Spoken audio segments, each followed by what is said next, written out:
Muito bem. Vamos então Vamos avançar para o tema 3. Coarctação de aorta, tratamento endovascular, relato de 2 casos de revisão. Os autores, o Dr. Fábio Monteiro, Marco Antônio Manarino, Leonardo Alvim, Sandro Ribeiro e Carla Pessoa. É o Serviço Integrado de Cirurgia Vascular e Endovascular do Hospital São João Batista, em Volta Redonda, e Santa Casa de Misericórdia de Barra Mansa. O relator, doutor Leonardo Alvim, confere? Então tá bom. Boa noite, senhoras e senhores. Nosso caso é a coarctação de aorta, nosso tema. Um relato de 2 casos tratados pelo nosso serviço, uma breve revisão da literatura.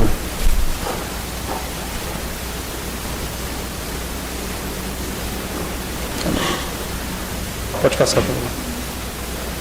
Quem está passando? O primeiro caso é um paciente masculino de 19 anos, estudante, previamente assintomático, que teve um diagnóstico de hipertensão arterial durante uma aferição, durante uma coleta de sangue, e com medições posteriores foi diagnosticado como hipertenso. Foi referido então ao cardiologista, iniciado o tratamento com captopril e hidroclorotiazida. 19 anos, não apresentava outras comorbidades e era não tabagista. Ao exame físico, ele é um paciente eutrófico, uma PA de 17/11, aparelho respiratório abdômen sem alterações, e os pulsos de membros inferiores, femorais, poplíteos e distais, eram diminuídos 1 em 4 cruzes bilateralmente. O índice tornozelo-braço era de 0,70 e 0,75, respectivamente.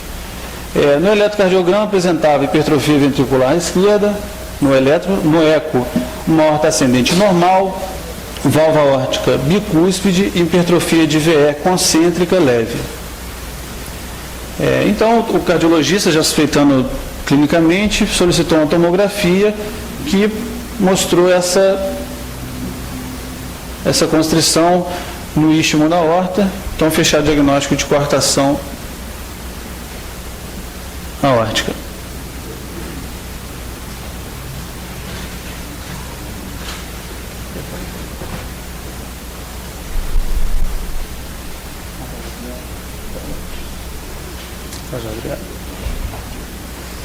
Bom, o paciente então foi referido a nós e o tratamento endovascular foi realizado em setembro de 2010, paciente sob anestesia geral, acessos por dissecção da artéria femoral direita com um introdutor 10F, percutâneo de artéria braquial esquerda, introdutor 5F.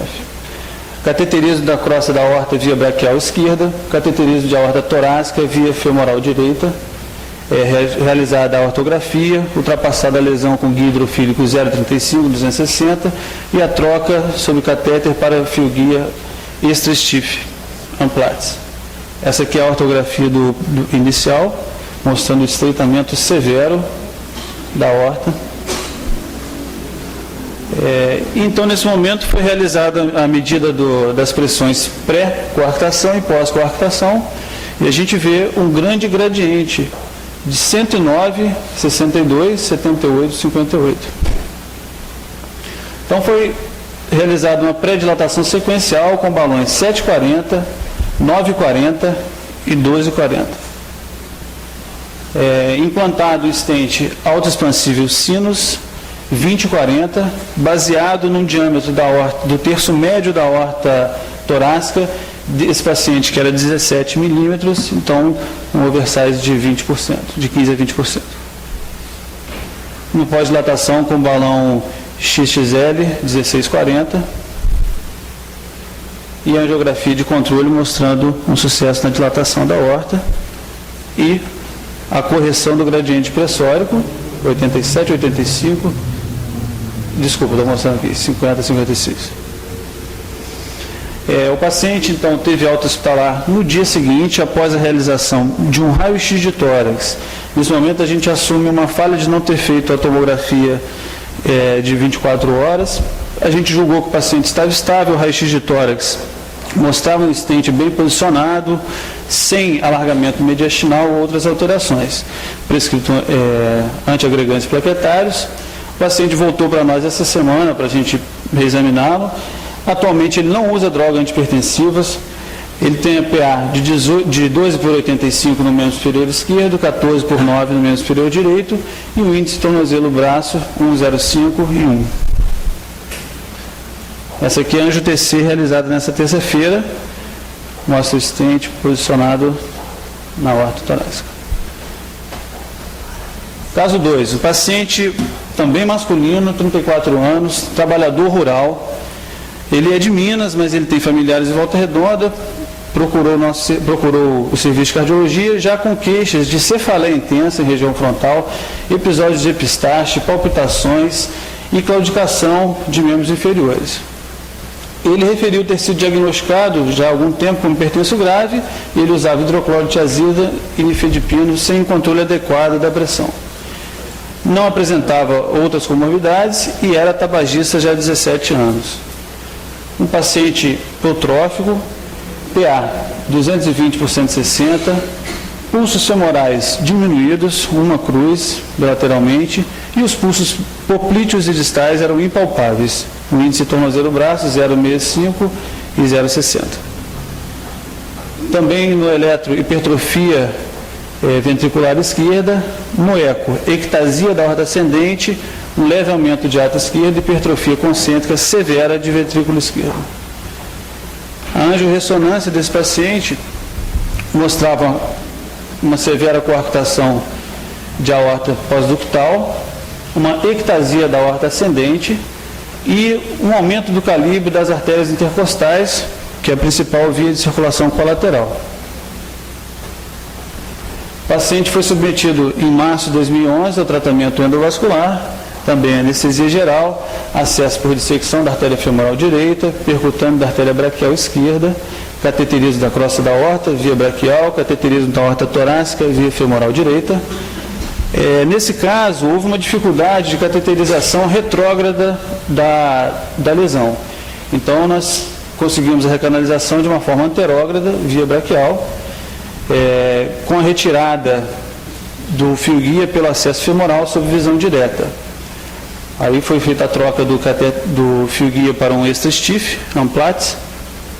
Essa é a ortografia inicial, feita sob injeção manual. Essa é a melhor imagem que nós conseguimos. O paciente estava muito hipertenso durante o procedimento. E essa é uma imagem de confirmação da recanalização após o cateterismo anterógrado. Vocês podem ver que no monitor ele estava bastante hipertenso, com um gradiente de mais de 100 milímetros de mercúrio. Pré-dilatação sequencial com balões 840, 1040 e 1240. Implante de stent também autoexpansível, Sinus 24 por 80, também baseado no diâmetro médio, do terço médio da aorta torácica, que nele era de 20 milímetros. Ali mostrava o stent posicionado e aqui o stent aberto. Após dilatação com o balão XXL 1840, angiografia de controle, mostrando também sucesso na dilatação da lesão. E a correção do gradiente pressórico, 78, 73, 74. Esse paciente evoluiu no pós-operatório sem intercorrências, com pulsos distais de 4 cruzes, índice de 1,1 e melhora da hipertensão arterial. Esse paciente ele fez angiotomografia, já foi o segundo caso, nós fizemos angiotomografia após 48 horas, mostrou endoprótese bem posicionada, sem hematomas de parede, ou restenose ou migração. Só que esse paciente, nós perdemos o segmento dele, é um paciente de Minas, voltou, a gente não consegue mais acesso a ele. A coarctação de aorta é o quinto defeito cardíaco congênito mais comum, tem uma incidência baixa, uma doença rara, 1 para 2.500 nascimentos, afeta principalmente masculinos, uma proporção de quase 2 para 1, e varia de um espectro desde uma constrição discreta até um estreitamento do arco aórtico. A etiologia é bastante incerta, bastante discutida, há relatos de casos familiares, deleções genéticas. É difícil provar essas teorias porque não há evidência experimental, porque ela não ocorre em modelos animais.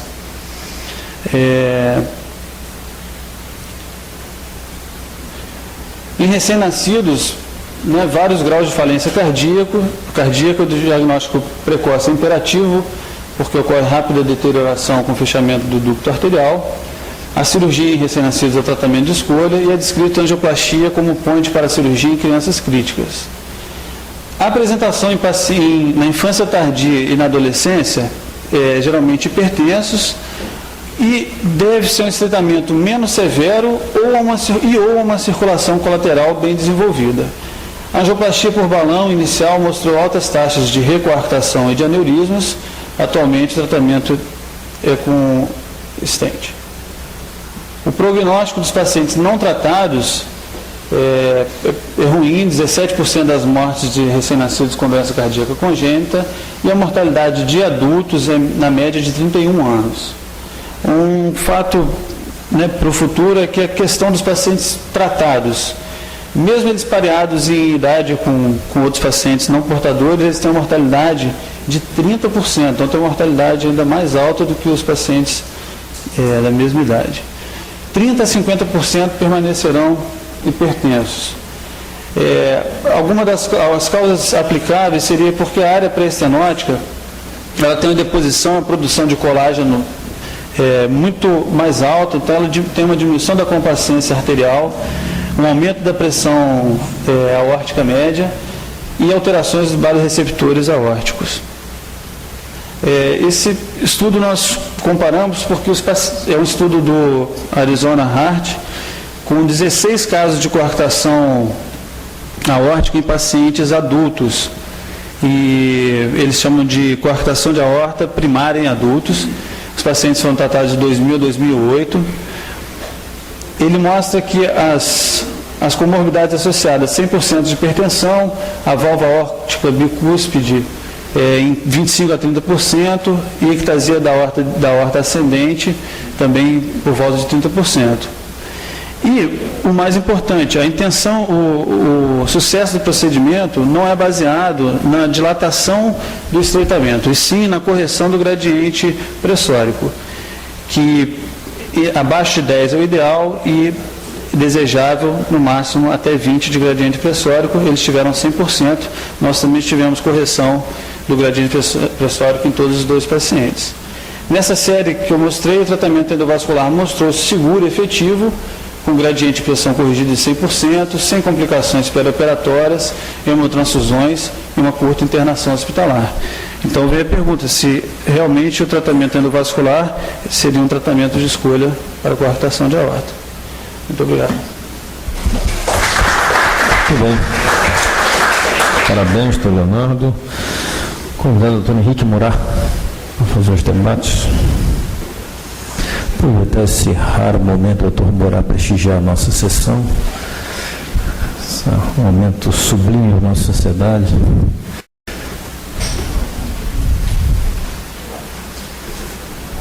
Primeiramente, eu gostaria de agradecer o convite para vir falar aqui nessa sessão e parabenizar o Leonardo pela apresentação. Se eu não consegui descobrir ele ao hospital e o campo de aviação. Ele está escondido em algum lugar. Bom, o negócio é o seguinte, nós dividimos a coartação da aorta mais ou menos em dois grupos, né? Primeiro, a criança, o neonato com coartação da aorta, e esse certamente é cirúrgico. O neonato com coartação da aorta, ele vive porque tem um canal arterial pérvio, e a gente no início tinha uma mortalidade muito alta nesse grupo de doentes. Hoje a gente usa prostaglandina para manter o canal pérvio, corrige a falência cardíaca e opera, e o resultado tem sido muito bom. E o outro é o grupo de crianças que não tem grande sintoma e que tem o canal aberto. E hoje a ideia que a gente tem é que essas crianças devem ser operadas antes dos 2 anos de idade. Porque se você opera a criança antes dos 2 anos de idade, a chance dela ter hipertensão arterial quando adulta é muito menor do que se operar depois dos 5 anos de idade, por exemplo. Então, uma pessoa começa a 19 anos de idade, ainda que agora seja normotenso, provavelmente quando ele chegar aos 30, 40 anos, ele vai ser hipertenso. Então, vale a pena operar mais precocemente. Aí tem o adulto. Eu acho que o adulto, o tratamento endovascular, como mostrado aqui, é uma excelente opção. Excelente. Eu acho que talvez seja o tratamento de escolha para os anos futuros, e cada vez a gente vai fazer melhor, exceto talvez naquele doente que a aorta é interrompida, que você não consegue passar nenhum guia hidrofílico mais melhor de todos. Aí tem algumas dúvidas. Quando a gente compara, tem um trabalho do Circulation 2003, em que compara tratamento cirúrgico com tratamento endovascular. A mortalidade foi igual, obviamente a cirurgia mais cheia de dores e coisas parecidas, mas o tratamento endovascular exigiu mais repetição do tratamento. Você tem mais restenose, mais problemas, mas que são resolvíveis. Eu acho que o tratamento vascular, para o paciente adulto, é uma grande opção para o futuro. Nós tivemos um problema com o tratamento endovascular. Nós tivemos um doente que eu tinha operado, mas quando tinha uns 10 anos de idade, com a coartação da aorta. Uns 20 anos depois ele fez uma reestenose e eu fiz uma anastomose da aorta ascendente para a aorta descendente. Ficou bom aos outros 4 ou 5 anos, depois desenvolveu um aneurisma da aorta descendente. E nós botamos um plug lá, um stent. Aliás, nós botamos um stent que funcionou muito bem e depois trombosou e ficou bem. Só que uns 3, 4 anos depois, ele apareceu com ar no saco aneurismático que ele tinha lá. E ele fez, na verdade, uma fístula do bronquiofonte para a aorta.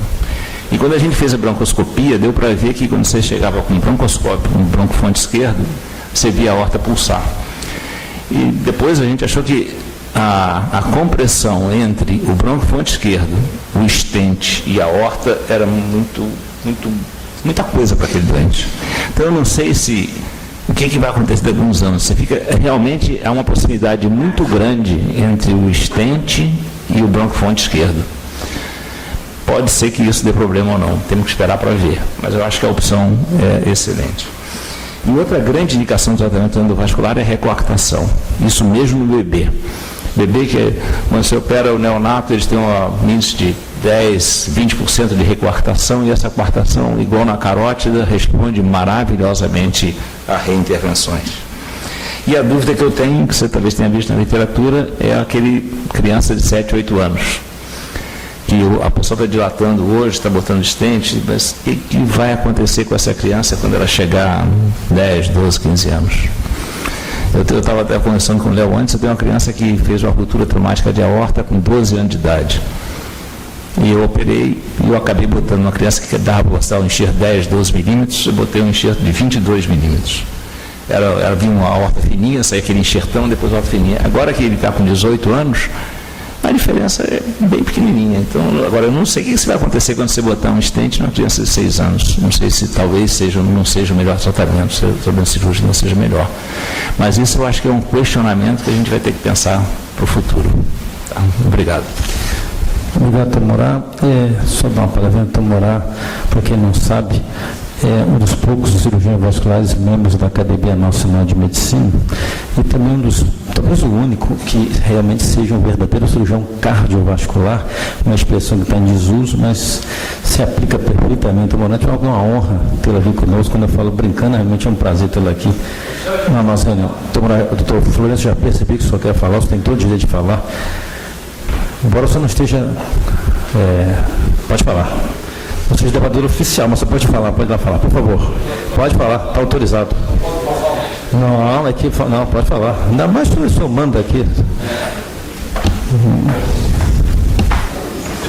Olha, o problema é o seguinte: a coartação de aorta é uma das cardiopatias congênitas de maior morbidade. O Cooley sempre defendeu que os doentes fossem operados nos primeiros 6 meses de vida. Na Inglaterra, havia um cirurgião Aberdeen do Great Ormond Street Hospital for Children, e ele recomendava operar a criança recém-nascida. E dizia que quando ele, por acaso, na época ainda não tinha endovascular, tinha que reoperar esse doente, alguns anos depois, ele ficava satisfeito porque sentia que a cirurgia dele fez essa criança sobreviver. A reoperação é um fato de que a doente sobreviveu. Eu, pessoalmente, tenho uma tese de docência para cirurgia cardiovascular da Faculdade de Medicina da UFRJ, cujo tema era cirurgia das cardiopatias congênitas nos primeiros 6 meses de vida. E quando eu fiz concurso para médico do Hospital dos Servidores do Estado, o doente que me tocou operar, porque era o doente que tinha lá, era um doente de 40 dias, insuficiência cardíaca, com coarctação de aorta. Na banca estava o professor Filipposi e o professor Adib Jatene. Até o professor Filipposi me disse: nós somos mais conservadores com essa cardiopatia. E eu disse a ele: nós tentamos ser conservadores com um doente aqui há 2 meses e esse doente faleceu. E então, a minha demonstração cirúrgica no concurso foi operando uma criança de 40 dias de idade com cardiopatia congênita. Essa doente eu acompanhei durante certo tempo no ambulatório de cirurgia do Hospital dos Servidores do Estado. Depois ela desapareceu quando chegou no tempo de serviço militar, quer dizer que ela estava viva até essa hora, acharam que ela estava hipertensa e me mandaram a doente de volta. Eu então encaminhei já aí a doutora Rosa Célia para que fizesse um possível tratamento por dilatação. Dr. Florêncio, muito obrigado. Dr. Florêncio, para quem não sabe, também um cirurgião cardiovascular, foi um dos fundadores do Serviço de Cirurgia Vascular do Hospital Servidor do Estado e que, graças à sua atuação perene nesses anos todos, permitiu que o serviço passasse por momentos muito difíceis e que hoje exista, de forma que quem hoje fala em Servidor do Estado deve muito ao Dr. Florêncio pela sua atuação esses anos todos lá. Uma curiosidade, essa prova de prática foi para entrar no serviço? É isso? Naquela época tinha prova prática para entrar no serviço? Essa prova cirúrgica fez para entrar no serviço de cirurgia vascular? Impressionante. Bons tempos aqueles, né? Se fizer isso lá, o serviço fecha. Você está de parabéns. O senhor realmente é uma estrela. Evidentemente, o senhor foi aprovado. Vamos dar muito obrigado, Dr. Florêncio, pela sua participação. Eu vou deixar o senhor Luiz Henrique Coelho fazer um comentário, que eu pedi para ele fazer parte dos debatedores desse caso. Depois o Roberto Felipe pode falar. Quer falar, Luiz Henrique, por favor?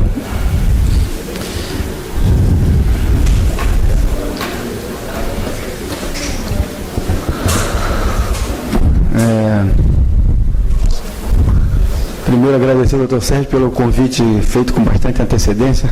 Foi um prazer enorme, viu? Para a minha apresentação. E, é claro, eu estou aqui só para parabenizar o grupo de vocês pela coragem, né, e disposição do grupo. Alugou uma van, saíram hoje de madrugada lá de Volta Redonda, estão todos aí, uma beleza. O Manarino está de parabéns. Essa é uma patologia que a gente vê assim, esporadicamente, quando de vez em quando escapa um lá do consultório do Dr. Murat, aí a gente consegue pegar ali, mas é muito esporádico. Ele consegue reter a maioria dos doentes. E eu não tenho nenhuma experiência com crianças com essa patologia. No início dos anos 90, trabalhamos num grupo que desenvolveu uma pequena experiência no Hospital de Cardiologia de Laranjeiras, onde nós fizemos algumas cirurgias de aorta ventral em adultos jovens, puxávamos um bypass da aorta ascendente, anastomose no abdômen, era um atropelamento a cirurgia, realmente, o pós-operatório era bastante dramático.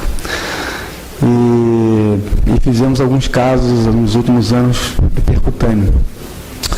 É sempre bom lembrar que quando você vai fazer uma angioplastia desse tipo de doença, é bom ter na sala, em consignação, um estente revestido, uma endoprótese, um fragmento de um enxerto, assim, para você não ficar um aperto maior, que aquilo pode romper, especialmente quando está ocluído, que tem muita dificuldade de recanalizar. Hoje, com essas guias hidrofílicas, né, que a gente já tem um manuseio assim bastante há algum tempo, é bem improvável que você não consiga recanalizar um doente mesmo com oclusão cerrada da aorta descendente, e teria que referenciar esse paciente para cirurgia. Isso é uma situação bem mais excepcional hoje, né? Então é isso, queria só parabenizar o grupo mais uma vez e dizer que eu não posso contribuir muito com a minha apresentação. Obrigado. Cumpriu bem seu papel. Presente de amigo assim mesmo. Doutor Filipe, quer falar? Quer falar?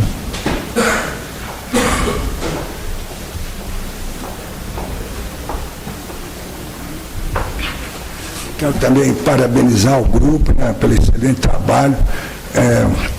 Um trabalho muito bem feito e bonito. Eu quero só ter uma dúvida. Eu, quando comecei minha vida, eu formei em 65, fiz 2 anos de residência na Universidade Federal, e depois teve uma vaga para cirurgia cardiovascular. Eu queria vascular. E em 78, comecei a ajudar a parte de cardíaca, até 88, quando nós fomos para o fundão. E aí, graças a Deus, eu me livrei da cardíaca, né? Desculpe o doutor Buraco presente, que nós somos contemporâneos, ele é mais novo do que eu. Mas a minha dúvida é o seguinte: nós que participamos, entramos em cirurgia, quando há a coarctação, normalmente você tem uma diferença entre o calibre pré-dutal e pós, né? Tem uma estenose, a parte de cima está mais dilatada e a baixa menos. Então, a minha dúvida, eu ainda não tive oportunidade de pegar nenhum caso para uma endovascular, é o seguinte: a parte inferior da aorta, ela está menor, ela está com um calibre menor. Aí os colegas parecem que usaram o calibre distal para usar o stent. A minha dúvida é se não caberia aí um stent cônico, não sei se tem também, estou na dúvida, e não houve migração, né? Me parece que essa diferença de calibre deve ter algum problema, não sei, eu gostaria, uma dúvida minha, por favor. Muito bem. Tomando aí.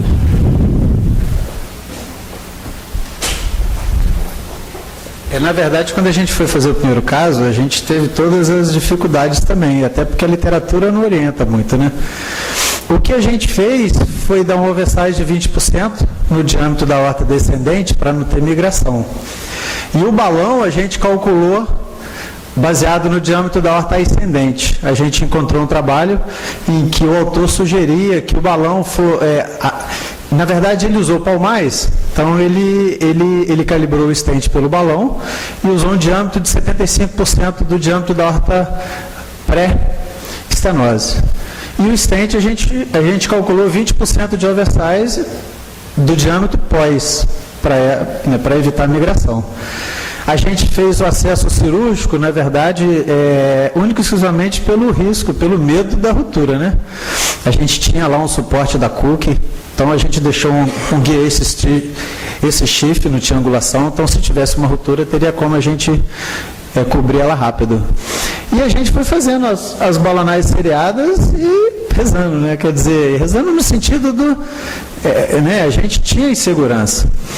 A gente tinha a gente fez o procedimento na hemodinâmica, mas no interior a gente não tem muita as questões de cirurgião cardíaco, endovascular, hemodinamicista, todo mundo trabalha junto, se encontra todo dia. Então a gente tinha ali o cirurgião cardíaco espiando, torcendo para dar errado. O hemodinamicista também foi lá no dia, porque ele queria ver, até ajudou, assim, né? Opinou aqui e ali. Foi interessante. E o grande erro, né, que depois a gente revendo a literatura com calma, foi o primeiro paciente que a gente deu alta baseado em exame clínico e raio-x tórax.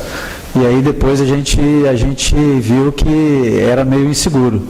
Então o segundo doente a gente esperou ali umas 48 horas e repetiu uma tomografia antes de dar alta para ele, para ter certeza que não ia voltar com falso aneurisma, ou enfim.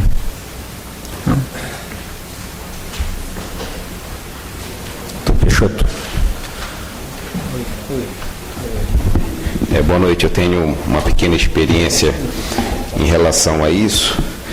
E o que o Dr. Murat falou é isso mesmo.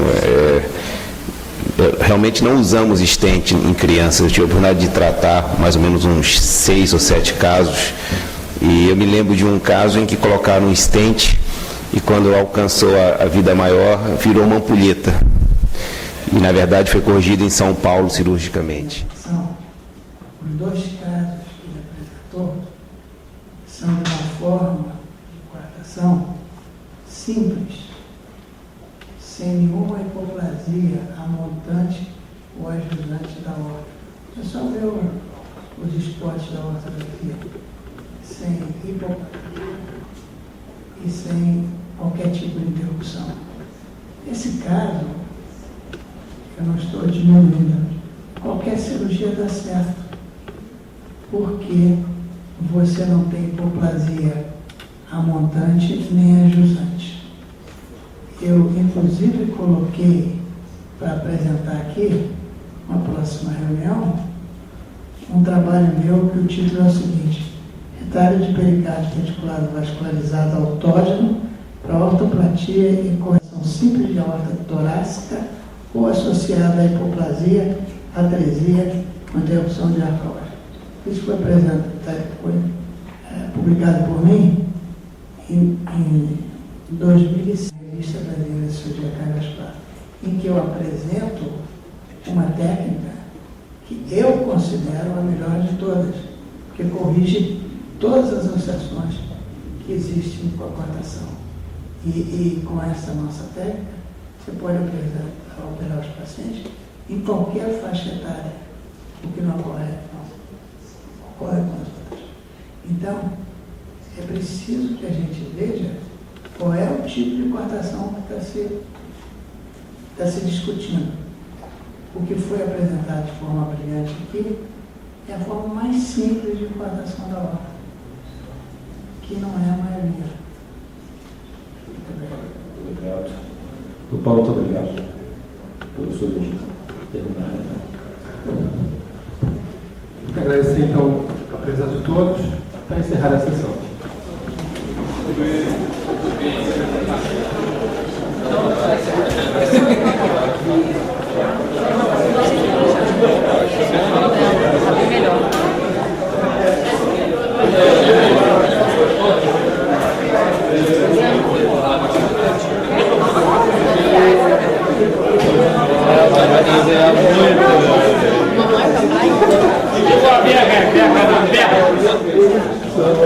Vem,